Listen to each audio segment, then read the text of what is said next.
Hi friends, good morning. मैं M.K. Yadav, दीपक मार्गदर्शन coaching centre Patarghat से आप लोगों के बीच 10th के ऑल सब्जेक्ट को बोर्ड एग्जाम के दृष्टिकोण से लाया हूं। तो सबसे पहले मैं हिंदी से स्टार्ट करूंगा। हिंदी का थोड़ा सा इंट्रोडक्शन देखते हैं। हिंदी जो हमारा राष्ट्रीय भाषा है, हिंदी हमारा राष्ट्रीय भाषा है। हिंदी हमारा राष्ट्रीय भाषा है। हिंदी और संस्कृत का लिपि जो है देवनागरी होता है। हिंदी और संस्कृत दोनों का लिपि जो है देवनागरी है। देवनागरी है। यदि आप ये वीडियो देख रहे हैं तो कॉपी कलम ले करके बैठिए, क्योंकि एक एक ऑब्जेक्टिव को आपको जो है लिखना है। हम बोर्ड एग्जाम के दृष्टिकोण से पढ़ाते हैं। बोर्ड एग्जाम के दृष्टिकोण से पढ़ाएंगे और ऑल सब्जेक्ट को पढ़ाएंगे। इसीलिए आप जो है कॉपी कलम को ले करके बैठिए, तब जो है आप इस वीडियो का पूरा फायदा मतलब लाभ उठा सकते हैं, अन्यथा अधूरा रह सकता है। ये हिंदी है, कहानी के तौर पर हम अपने कॉपी में भी लिख लेंगे और जो है याद करने का भी प्रयास करेंगे। हिंदी हमारा राष्ट्रीय भाषा है। हिंदी और संस्कृत जो है देवनागरी लिपि में लिखी जाती है। और जो है 14 सितंबर को हिंदी दिवस मनाया जाता है। 14 सितंबर को हिंदी दिवस मनाया जाता है। ये 3 पॉइंट जो है हिंदी के लिए है। अब थोड़ा सा सिलेबस का जानकारी प्राप्त करते हैं। यानी कि ये जानना जरूरी है कि हम हिंदी पढ़ेंगे तो हिंदी को किस तरह से पढ़ेंगे कि हमको अधिक से अधिक मार्क आ सकता है, ज्यादा से ज्यादा मार्क आ सकता है। इस वजह से हम हिंदी में किस तरह से पूछा जाता है क्वेश्चन, हिंदी में क्या क्या पढ़ने के लिए है, कैसे पढ़ेंगे, किस किस टॉपिक को पढ़ेंगे, तो उसके बारे में थोड़ा सा हम बात करते हैं। ये हमारा पहला वीडियो है, इसीलिए आज जो है लेक्चर क्लास है। तो हिंदी में हमको बुक और व्याकरण पढ़ना है। तो बुक में हमको जो है 10th की बुक में वर्णिका बुक है, वर्णिका गोधूली और जो है व्याकरण। इस 3 टॉपिक को हमको जो है पढ़ना है।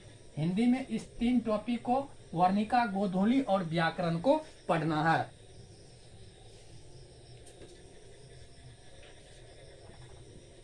इस वर्णिका में आपको जो है 5 चैप्टर है। गोधूली में हिंदी में, यह हिंदी का बुक है गोधूली, इसमें कहानी और जो है कविता दोनों है। इस व्याकरण के बारे में जो है पढ़ना है। तो हम और थोड़ा सा बात करते हैं। हिंदी में मार्क का बात करते हैं। हिंदी में टोटल जो है आपको 100 मार्क जो है 100 मार्क पूछा जाता है। हिंदी टोटल जो है 100 मार्क का है। इसमें जो है आपको 50 मार्क जो है ऑब्जेक्टिव है और जो है 50 मार्क जो है आपको सब्जेक्टिव है। 50 मार्क ऑब्जेक्टिव और 50 मार्क जो है सब्जेक्टिव है। तो अब इसमें क्वेश्चन की संख्या देखते हैं। यानी कि ये CBSE पैटर्न पर आधारित आप जो है ये 10th का एग्जाम होता है बिहार बोर्ड में भी। तो इसमें पहले जो है 60 क्वेश्चन रहता था। 60 क्वेश्चन रहता था, उसमें से 50 का जवाब देना पड़ता था। लॉकडाउन की वजह से ये क्वेश्चन की संख्या 2021 में 100 कर दिया था। 100 ऑब्जेक्टिव था, उसमें 50 का हमको जवाब देना था। लेकिन जब लॉकडाउन नहीं रहेगा तो हम समझते हैं ये 60 ही क्वेश्चन आपको मिलेगा। अब 2022 में आपको कितना क्वेश्चन मिलेगा ये अभी नहीं कह सकते हैं, लेकिन हम मान के चलेंगे हमको 60 क्वेश्चन मिलेगा। उसमें 50 का जवाब देना है, 10 क्वेश्चन को छोड़ देना है जो हमको नहीं आता है। ये आपका ऑब्जेक्टिव है। इसमें बुक और व्याकरण दोनों का ऑब्जेक्टिव रहेगा। अब इधर थोड़ा सा सब्जेक्टिव का बात करते हैं। तो इस सब्जेक्टिव में आपको जो है 20 मार्क जो है ये गद्यांश से रहेगा। 20 मार्क गद्यांश से रहेगा और जो है 10 मार्क जो है आपको 10 मार्क लेख से रहेगा। लेख निबंध से रहेगा।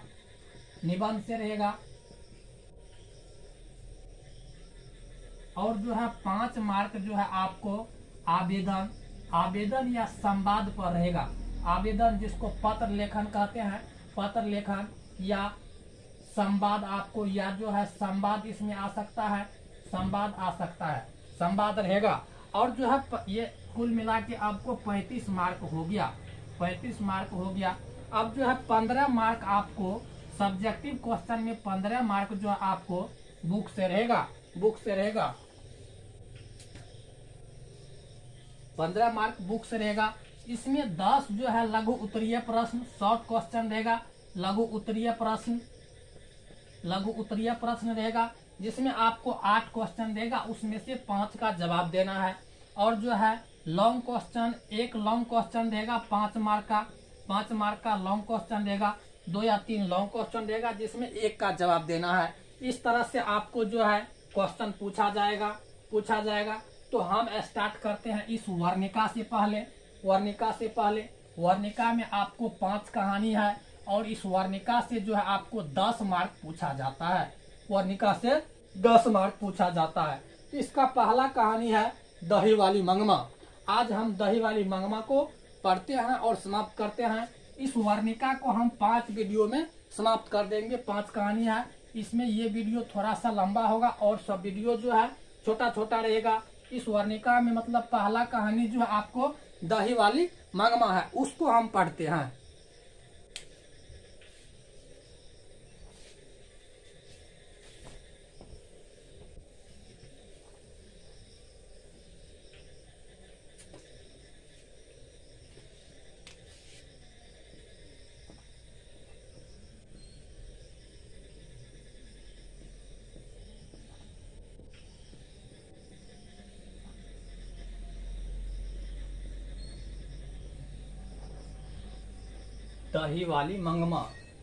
दही वाली मंगमा कहानी को जो है श्रीनिवास जी लिखे हैं। यहाँ से क्वेश्चन आ सकता है दही वाली मंगमा कहानी को किसने लिखा है। तो दही वाली मंगमा कहानी को श्रीनिवास जी जो है लिखा है। दही वाली मंगमा कहानी को श्रीनिवास जी जो है लिखे हैं। दही वाली मंगमा कहानी को श्रीनिवास जी जो है लिखेंगे। ये आपका पहला ऑब्जेक्टिव हो गया। ये कहानी जो है आपको कन्नड़ भाषा में श्रीनिवास जी लिखे थे। कन्नड़ भाषा में जो है श्रीनिवास जी लिखे थे। और इसको हिंदी में अनुवाद जो है, इसका हिंदी में रूपांतरण जो है बी आर नारायण ने किया। एक ऑब्जेक्टिव है, इसको आराम से लिखना है। इसका जो हिंदी में अनुवाद बी आर नारायण ने किया। हिंदी में अनुवाद इसका जो है बी आर नारायण ने किया। दही वाली मंगमा कहानी को श्रीनिवास जी लिखे हैं, यानी कि ये कन्नड़ भाषा में श्रीनिवास जी लिखे थे और उसको हिंदी भाषा में रूपांतरण जो है बी आर नारायण ने किया। ये ऑब्जेक्टिव है। अब थोड़ा सा इस कहानी के बारे में जानते हैं। इस कहानी जो है, ये कहानी आपको जो है मंगमा पर आधारित है। ये सारा का सारा कहानी जो है मंगमा से रिलेटेड है। मंगमा के इर्द गिर्द ये कहानी चलता है। इस कहानी का प्रमुख पात्र जो है मंगमा है। इस कहानी का प्रमुख पात्र जो है मंगमा है। आप लिखते जाइएगा ऑब्जेक्टिव की तरह से। इस कहानी का प्रमुख पात्र जो है मंगमा है। तो इसमें हम देखते हैं मंगमा जो है एक महिला थी जो बेंगलोर शहर में दही बेचने का काम करती थी। बेंगलोर शहर में दही बेचने का काम करती थी। इसके पति जो है दूसरे व्यक्ति के साथ चले जाते हैं, दूसरे औरत के साथ चले जाते हैं। यानी कि मंगमा का पति जो है नहीं है, मंगमा का पति नहीं है। ये दूसरे औरत के साथ मंगमा का पति चले जाते हैं। अब मंगमा को एक बेटा था, उसका विवाह हुआ। पतोह का नाम नजम्मा था। ध्यान से समझिए, छोटा वीडियो रहेगा, एक एक पॉइंट जो है आपको जानना जरूरी है। यानी कि मंगमा के पतोह का नाम नजम्मा था। नजम्मा को एक बेटा हुआ, यानी कि मंगमा को एक पोता भी था। मंगमा दही बेचने का काम करती थी, बेंगलोर में दही बेचती थी। एक दिन की बात है, जब मंगमा दही बेच करके आई तो नजम्मा अपने बेटे को पीट रहा था। तो मंगमा ने नजम्मा को डांटा। उससे मतलब जो है बातचीत किया और इसको मतलब जो है जो होता है डांटने लगा, फटकारने लगा, जिस वजह से दोनों के बीच में जो है वाक युद्ध शुरू हो गया। यानी कि जो होता है सास और बहू में वह होने लगा, यानी कि इस दोनों में डिफरेंस हो गया। ध्यान से समझिए, यहाँ पर क्वेश्चन आएगा मंगमा और नजम्मा में जो है लड़ाई क्यों हुआ था, विवाद क्यों हुआ था, झगड़ा क्यों हुआ। तो इस मंगमा के पोते के कारण लड़ाई हुआ। नजम्मा जो है अपने बेटे को पीट रहा था और जो है जिसकी वजह से दोनों में लड़ाई हो गया। अब जो है दोनों अलग अलग रहने लगा। दोनों में लड़ाई हो गया, विवाद हो गया, दोनों अलग अलग रहने लगा। अब जो है मंगमा दही बेच करके पैसा अपने पास रखती थी। मंगमा जब दही बेचती थी तो रास्ते में जो है एक जुआरी था, लंपट था, बदमाश था, जिसका नाम था रंगप्पा। इस कहानी में एक और व्यक्ति का मतलब जो है एंट्री होता है, जो रंगप्पा है। रंगप्पा है, ये जो है बदमाश है, जुआरी है, लंपट है। ध्यान से समझिए, ये क्वेश्चन पूछेगा आपको। रंगप्पा कौन था? रंगप्पा जो है बदमाश था, जुआरी था और लंपट था। ये जो है इस बात को जब जाना कि नजामा और मंगमा में झगड़ा हो गया, तो इस बात का जो है मौके का फायदा उठाने का प्रयास किया। मंगमा से उसका जो है पैसा सब लूटने का प्रयास किया, छीनने का प्रयास किया। यहाँ तक कि इसके साथ गलत तरीका से पेश आया, इसके साथ गलत संबंध भी स्थापित करने का मतलब प्रयास किया। ये बात भी आपको क्वेश्चन पूछेगा। इस तरह से जब ये सारी बात नजामा को पता चला कि रंगप्पा जो है पैसा लूटना चाहता है, हमको लॉस हो जाएगा, मंगमा जो है मेरे लिए, मेरा सास जो है मेरे लिए कमाती है, इस वजह से जब ये बात की जानकारी नजामा को मिला तो नजामा ने सोचा कि क्यों नहीं फिर से मेल मिलाप हो जाए, फिर से जो है मेल मिलाप हो जाए। इस कारण से नजामा जो है अपने सास को मनाने का प्रयास किया। जब मंगमा दही बेच करके एक दिन मार्केट से लौटी, बाजार से लौटी, तो अपने पोते को दादी के पास भेज देती है, अपने बेटे को दादी के पास भेज देती है, दादी के पास भेज देती है। और जो है यही एक माध्यम देखा दादी के पास भेज देती है। और मतलब जो है वह दोनों भी नजामा और उसका मतलब पति जो है यानी कि मंगमा का बेटा दोनों आता है, माँ से माफी मांगता है, मेल मिलाप की बात करता है और दोनों में मेल मिलाप हो जाता है। यही ये कहानी था दही वाली मंगमा, जिसको हम शॉर्टकट में समाप्त किए हैं, शॉर्टकट में समाप्त किए हैं। अब हम इससे बढ़ने वाले क्वेश्चन का बात करते हैं। हम शॉर्टकट में पढ़ाएंगे। आपको ज्यादा जानकारी चाहिए तो आप बुक को पढ़ सकते हैं, अपने से बुक को पढ़ सकते हैं। इस वीडियो को भी देखिए और जो है ज्यादा जानकारी के लिए, अधिक नॉलेज के लिए, पूर्ण रूप से सही तरह समझने के लिए आप बुक को भी देख सकते हैं। तो अब इससे जो क्वेश्चन बनेगा उसके बारे में चर्चा करते हैं।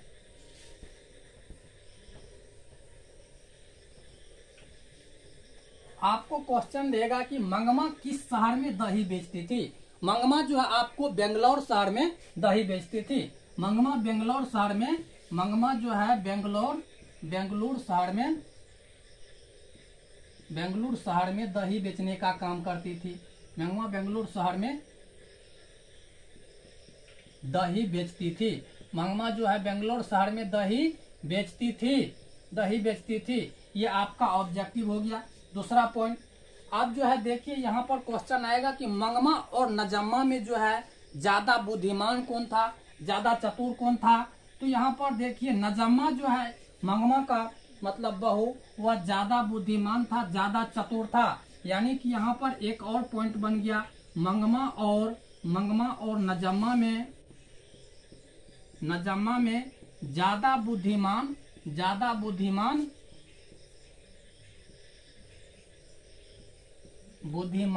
नजामा था। मंगमा और नजामा में ज्यादा बुद्धिमान नजामा था। इस तरह से अगला पॉइंट लिखते हैं। यानी कि ज्यादा ऑब्जेक्टिव नहीं रहेगा, 10 ऑब्जेक्टिव में खत्म हो जाएगा। मंगमा और नजामा के बीच पोते को लेकर विवाद था। क्वेश्चन आएगा मंगमा और नजामा के बीच किसको लेकर विवाद था। तो पोते को लेकर विवाद था। इस तरह से ऑब्जेक्टिव जो है लगभग में समाप्त हो गया। यानी कि ये सब ऑब्जेक्टिव है, यहीं से क्वेश्चन आएगा। इन सबको आप जो है अच्छा से लिख लीजिएगा और जो है रट जाइएगा। अब हम शॉर्ट क्वेश्चन का बात करते हैं। शॉर्ट क्वेश्चन कहाँ से पूछता है, कैसे पूछता है, शॉर्ट क्वेश्चन का थोड़ा सा चर्चा करते हैं, जिसको हिंदी में लघु उत्तरीय प्रश्न कहते हैं। शॉर्ट क्वेश्चन अब यहाँ से आएगा, मंगमा और नजामा के बीच जो है झगड़ा क्यों हुआ था। मंगमा और नजामा के बीच झगड़े का कारण क्या था, ये क्वेश्चन आपसे पूछेगा। मंगमा और नजम्मा के बीच विवाद क्यों हुआ? नजम्मा के बीच विवाद क्यों हुआ? विवाद क्यों हुआ? इसका कारण क्या था? विवाद क्यों हुआ? इसका कारण क्या था? विवाद क्यों हुआ? तो इसका कारण आप जानते हैं, मंगमा और नजम्मा के बीच पोते के लिए कारण था। नजम्मा पोते को पीट रहा था, मंगमा उसको रोकने का प्रयास किया, उसको बोला, उसको डांटा। तो नजम्मा ने उससे बोला मेरा बेटा है, हम जो भी करे मेरा मन है। इसी वजह से दोनों के बीच में विवाद हो गया। इसका आंसर यही है। आप जो है अपने दिमाग से सोच के इसको बड़ा कर सकते हैं। इसको नमराने का काम आप पर निर्भर करता है।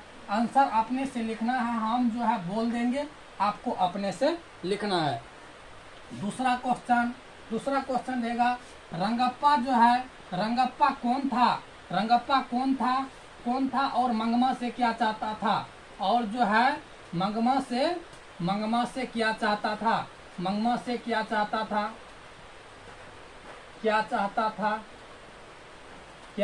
था? ये दूसरा क्वेश्चन था। रंगप्पा जो है, इसका आंसर आप लिखिएगा। रंगप्पा बदमाश था, जुआरी था, लंपट था। रंगप्पा जो है बदमाश था, जुआरी था, लंपट था।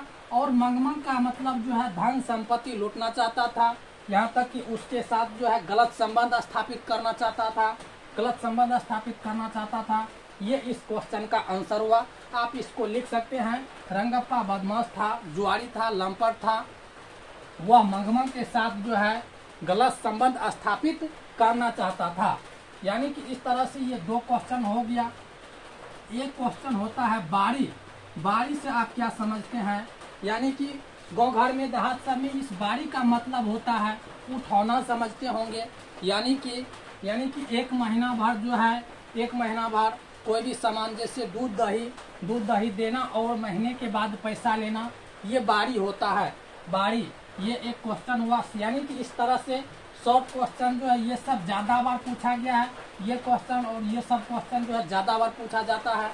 इसको आराम से आप कॉपी कलम से लिख सकते हैं। हम बोल दिए हैं। अब जो है थोड़ा सा लॉन्ग क्वेश्चन का चर्चा करते हैं। लॉन्ग क्वेश्चन का बात करेंगे। लॉन्ग क्वेश्चन में पहला क्वेश्चन है कि मंगमा का चरित्र चित्रण कीजिए। मंगमा का जो है चरित्र चित्रण कीजिए। मंगमा का चरित्र चित्रण कीजिए।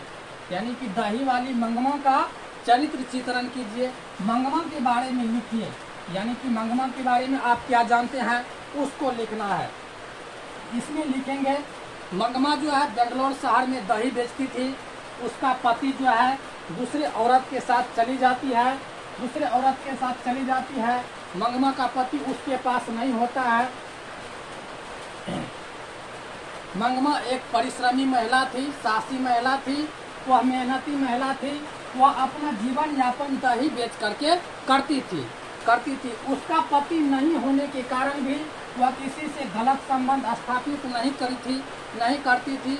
इस तरह से मंगमा जो है एक बहुत ही चरित्रवान महिला थी।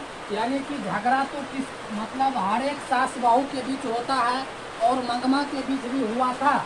इस तरह से आप इसी चीज को बड़ा करके लिख सकते हैं। यानी कि मंगमा का चरित्र चित्रण कीजिए। ये क्वेश्चन 5 मार्क में आपको पूछा जाएगा। लगभग में 1 पन्ना लिखना पड़ेगा, 1 या 1.5 पन्ना।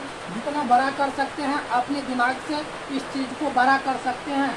ये आपके दैनिक जीवन में ये चीज बराबर होते रहता है। सास बहू के बीच जो झगड़ा होता है उसी से रिलेटेड है। इसको आप बड़ा करके लिख सकते हैं। हम आपको तरीका बताएंगे, करना पड़ेगा आपको। यदि हम आंसर लिखेंगे तो उससे ज़्यादा नहीं सीख पाइएगा। आप इस लेक्चर को सुनिए और जो अपने से करने का प्रयास कीजिए। आपको ज़्यादा प्रॉफिट होगा, ज़्यादा लाभ होगा। इसीलिए हम आंसर नहीं लिखते हैं, आंसर आपके लिए छोड़ देते हैं। हम हिंट्स करते हैं। कोशिश आप कीजिए, कोशिश जो है आपको करना पड़ेगा। हम आपको तरीका बताएंगे किस तरह से पढ़ना है। दूसरा क्वेश्चन इसमें पूछेगा दही वाली मंगमा कहानी का मंगमा कहानी का सारांश लिखे।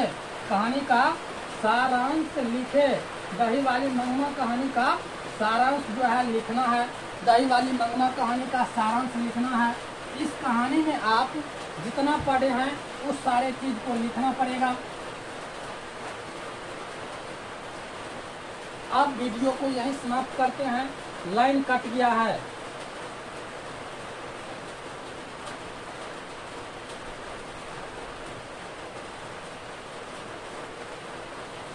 कनेक्शन कट गया था, लाइन फिर से आ गया, इसीलिए वीडियो को फिर से आगे बढ़ाते हैं। इसका आंसर दही वाली मंगमा कहानी का सारांश लिखना है। इसमें हम पूरे कहानी को शॉर्टकट में जो है लिखने का प्रयास करेंगे। पूरे कहानी को शॉर्टकट में लिखने का प्रयास करेंगे। इसमें जो भी घटना घटा है उसको लिखने का प्रयास करेंगे। मंगमा जो है बेंगलोर शहर में दही बेचती थी और जो है महीने भर में पैसा लेती थी। मंगमा जो है बहुत ही चरित्रवान महिला थी, मेहनती महिला थी, परिश्रमी महिला थी। इसी सब चीज को लिखना है, यानी कि लगभग में 1-1.5 पन्ना जो है इसको पूरा देना है। इस तरह से ये क्वेश्चन पूरा हुआ और वीडियो को यहीं समाप्त करते हैं। यदि आपको वीडियो अच्छा लगे लाइक शेयर और सब्सक्राइब जरूर करें। जय हिंद, जय भारत।